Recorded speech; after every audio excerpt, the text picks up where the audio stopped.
nouvel outil que je vous présente ici, c'est Padlet. Padlet, ça peut être considéré comme une grande valve d'information sur laquelle vous allez pouvoir y mettre toutes les informations à destination de vos élèves, mais aussi à destination de vos collègues, puisqu'il est possible également de l'utiliser dans la salle des profs. C'est ce que nous avons fait dans notre école.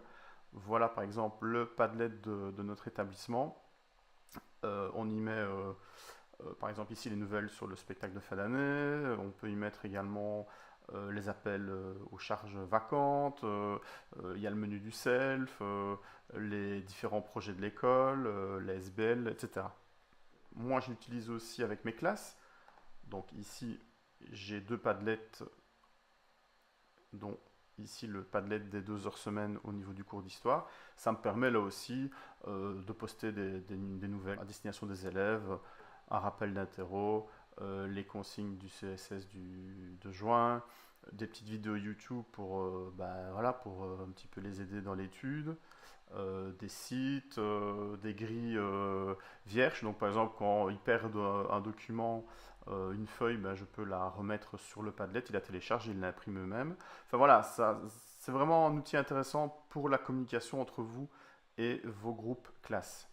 Alors, une autre utilisation du Padlet, ça c'est plus dans l'aspect collaboratif et dans le cadre notamment de la classe inversée, ça peut servir aussi de mise en commun lorsque vous faites des travaux de groupe, par exemple, dans votre classe. Ici, nous avions fait le travail sur les causes de la Première Guerre mondiale, où chaque groupe devait, à partir d'un dossier documentaire, retrouver une cause de la guerre et pouvoir l'expliquer sous forme d'une synthèse écrite. Eh bien, le Padlet permet à chacun des groupes, en temps réel, d'écrire sa petite synthèse.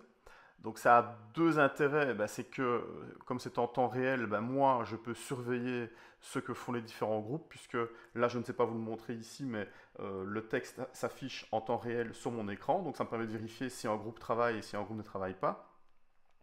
Et un autre intérêt, c'est que les groupes peuvent regarder ben, ce que font les autres groupes.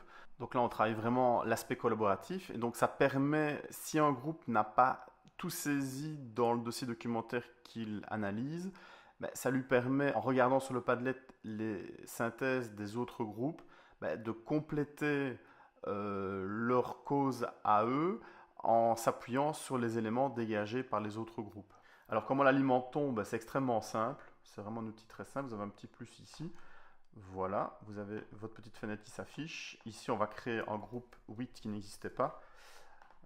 On tape ici le texte. Donc voici une nouvelle cause de la guerre 14-18.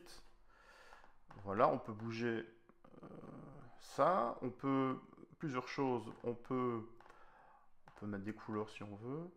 On peut y ajouter donc des images.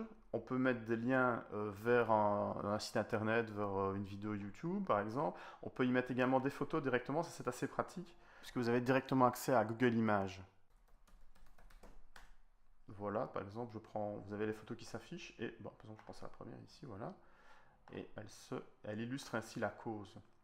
On peut également, il y a d'autres fonctions, hein, rapidement, on peut mettre, voilà, éditer le texte. On peut également y ajouter des liens hypertextes, donc vers des sites internet par exemple, ou vers des documents qui seraient sur un Google Drive par exemple. Voilà, vous pouvez faire ça également. Voilà pour Padlet.